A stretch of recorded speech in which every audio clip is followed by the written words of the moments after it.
السلام علیکم ورحمۃ اللہ وبرکاتہ۔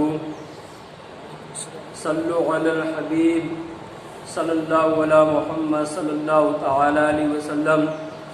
صلاۃ و سلام علیک یا رسول اللہ صلی اللہ تعالی علیہ وسلم۔ حضرات محترم، آپ کو اس بات کا بخوبی علم ہے کہ یہ مہینہ رمضان المبارک کا چل رہا ہے، اور اسی مہینے کی 3 تاریخ کو تاجدار دو جہاں سید الکونین امام الانبیاء حضور احمد مجتبی محمد مصطفیٰ صلی اللہ تعالیٰ علیہ وسلم کی پیاری صاحبزادی مخدومہ کائنات ملکہ فردوس بری نور چشم رحمت للعالمین حضرت سیدہ طیبہ طاہرہ عابدہ زاہدہ راقیہ ساجدہ نیرہ منورہ فاطمۃ الزہرا رضی اللہ تعالی عنہا کا وصال باکمال ہوا۔ حضرات محترم، حضرت فاطمۃ الزہرا رضی اللہ تعالی عنہ کی عظمت و شان آئیے ہم حدیث رسول کی روشنی میں سماعت کرتے ہیں۔ مشکوٰۃ شریف کی حدیث ہے، حضور تاجدار مدینہ صلی اللہ تعالی علیہ وسلم نے فرمایا کہ اے فاطمہ، کیا تو اس پر خوش نہیں کہ تجھے تمام جنت کی عورتوں کا سردار بنا دیا ہے؟ حضرت جمی بن عمیر رضی اللہ تعالی عنہ نے حضرت ام المؤمنین سیدہ عائشہ صدیقہ رضی اللہ تعالی عنہ سے پوچھا کہ رسول اللہ صلی اللہ تعالی علیہ وسلم کو سب سے زیادہ محبوب کون تھا؟ فرمایا حضرت فاطمہ۔ پھر میں نے عرض کی کہ مردوں میں کون؟ فرمایا کہ ان کے شوہر حضرت علی المرتضیٰ رضی اللہ تعالی عنہ۔ کہ نبی اکرم صلی اللہ تعالی علیہ وسلم جب سفر کو تشریف لے جاتے تو سب سے آخر میں حضرت فاطمہ سے ملتے، اور جب آپ واپس تشریف لاتے تو سب سے پہلے حضرت فاطمہ رضی اللہ تعالی عنہا سے ملاقات فرماتے۔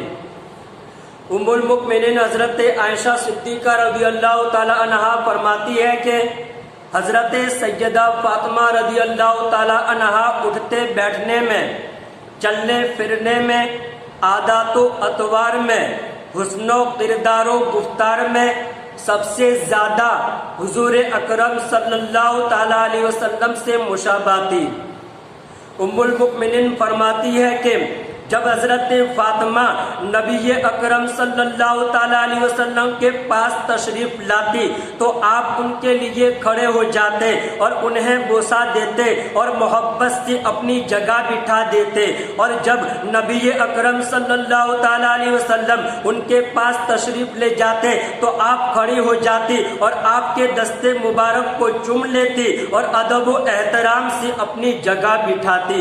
حضرات محترم، ان احادیث سے مبارکہ سے معلوم ہوا کہ حضرت سیدہ فاطمۃ الزہرا رضی اللہ تعالی عنہا جنت الفردوس کی تمام عورتوں کی سردار ہے اور امت مصطفیٰ میں خیر النساء ہے، اور آپ غوثہ جگرِ نور نظر محبوبہ کبریا صلی اللہ تعالی علیہ وسلم ہے۔ حضور سید المرسلین صلی اللہ تعالی علیہ وسلم جب بھی مدینہ منورہ سے باہر تشریف لے جاتے تو اپنی بیٹی کے گھر سے رخصت ہوتے، اور جب واپس آتے تو سب سے پہلے انہی سے شرف زیارت سے مستفیض فرماتے، اور جب سیدۃ النساء رضی اللہ تعالی عنہا کاشانہ نبوت پر تشریف لاتی تو حضور تاجدار مدینہ صلی اللہ تعالی علیہ وسلم ان کے استقبال کے لیے کھڑے ہو جاتے۔ غور فرمائیے کہ جن کے قدموں کے بوسے جن کے قدموں کے بوسے عرش معلا نے لیے، وہ آقا اپنی بیٹی کی پیشانی اقدس کا بوسہ دیتے ہیں۔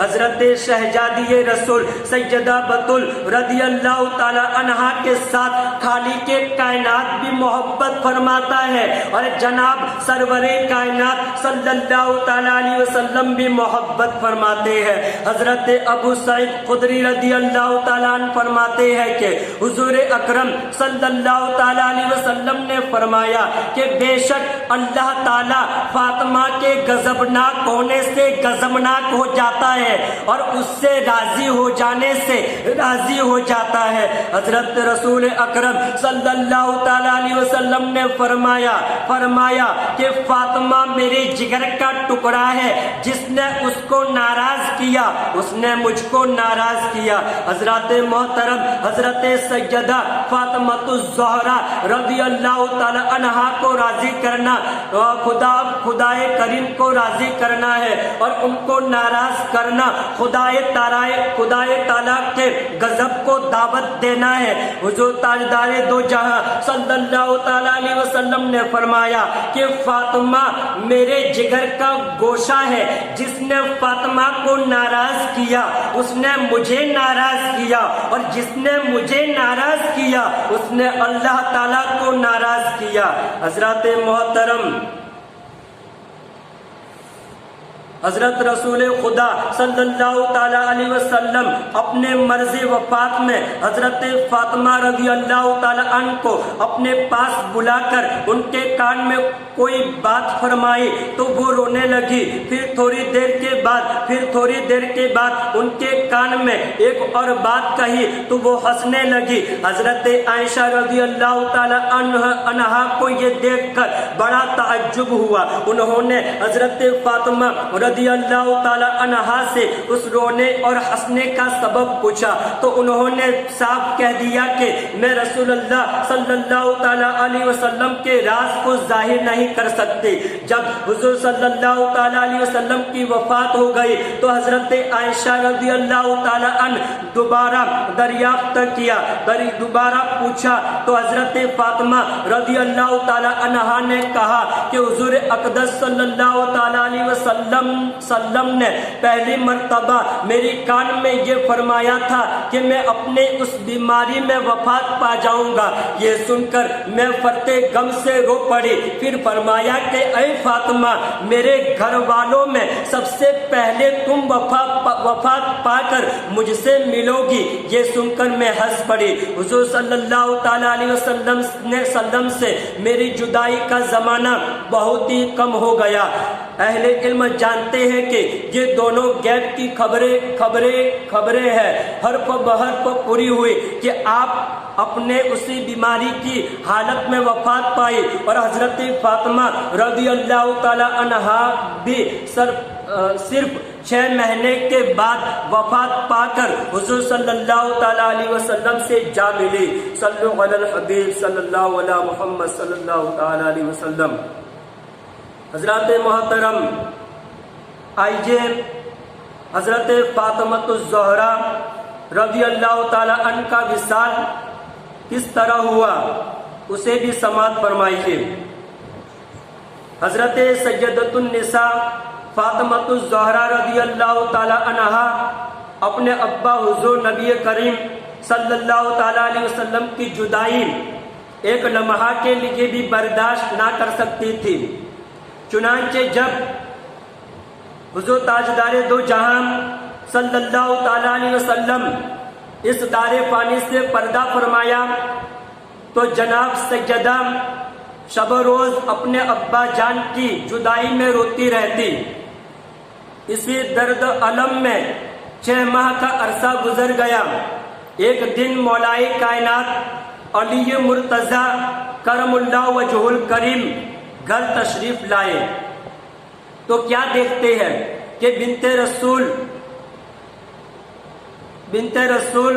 حضرت فاطمہ الزہرا رضی اللہ تعالی عنہ حسنین کریمین کو نہا کر کپڑے پہنائے اور زلفیں سواری ہے، اور اپنے ہاتھ سے آٹا گوندا کر انہیں کھانا کھلایا۔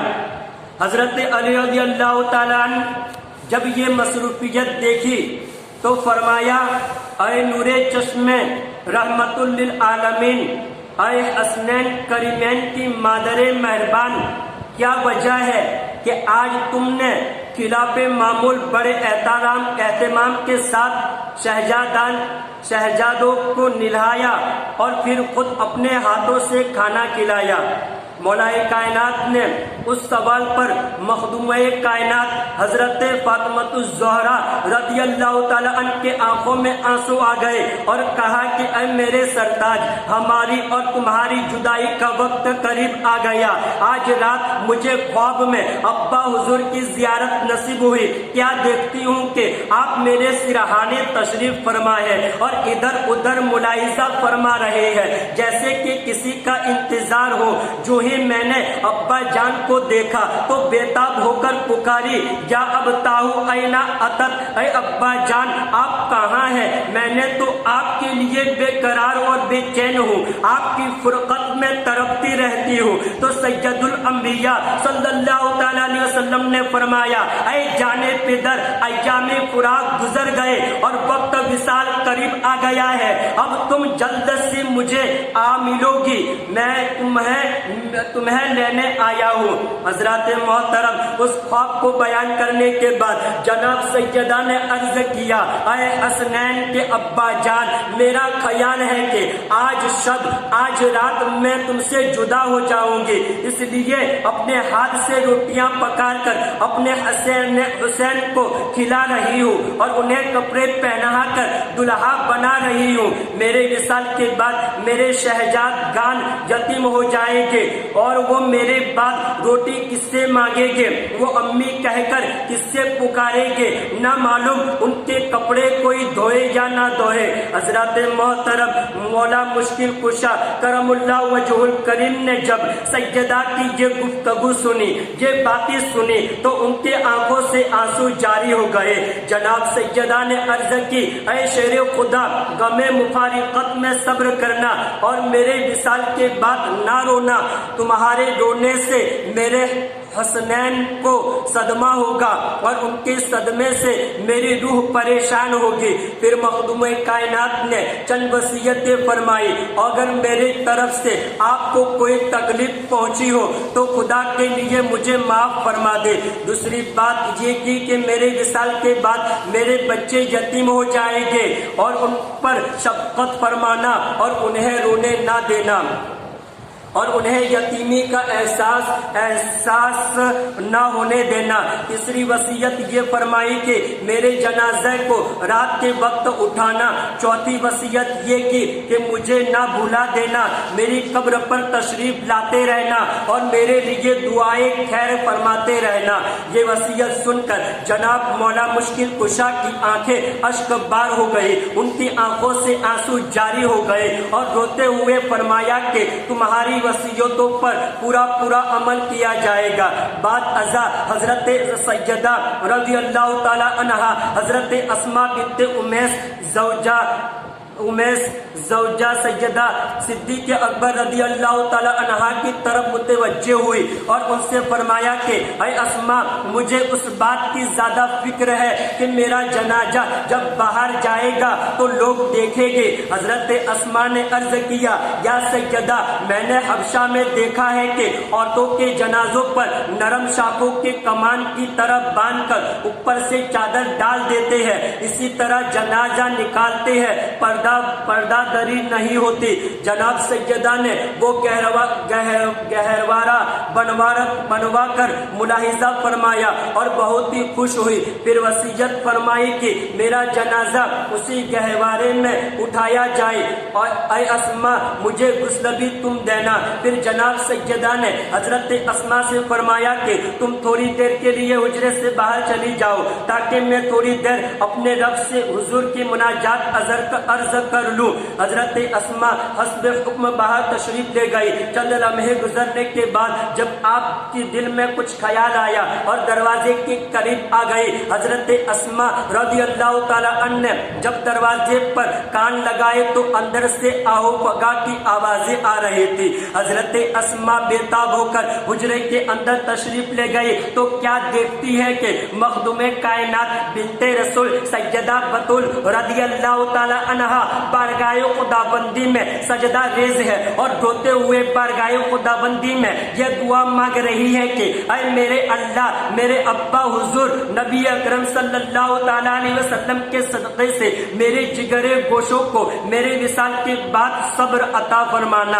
اے اللہ، میرے ابا حضور کے صدقے میری خطائیں معاف فرما۔ اے اللہ، میرے ابا جان کے صدقے میں میرے ابا حضور کی گنہگار امتیوں کو بخش فرما۔ حضرت اسما رضی اللہ تعالیٰ عنہ نے جب یہ مناجات سنی تو آنکھوں سے بے اختیار آنسو جاری ہو گئے۔ حضرت سیدہ رضی اللہ تعالیٰ عنہ نے جب حضرت اسما کو رونے کی آواز سنی تو سجدے سے سر اٹھایا اور فرمایا کہ اے اسما، میں نے تم سے کہا تھا کہ تم تھوڑی دیر باہر رہنا۔ حضرت اسما پھر باہر چلی گئی۔ حضرت اسما رضی اللہ تعالیٰ عنہ فرماتی ہے کہ میں نے حضرت فاطمہ الزہرا رضی اللہ تعالیٰ عنہ کے حکم پر باہر آ گئی اور کچھ دیر انتظار کیا۔ میں نے دروازے پر آہستہ سے آواز دی، یا قرۃ عین رسول، مگر کچھ جواب نہ ملا تو پھر پکارا، یا سیدۃ النساء یا بنت مصطفیٰ، پھر بھی جواب نہ ملا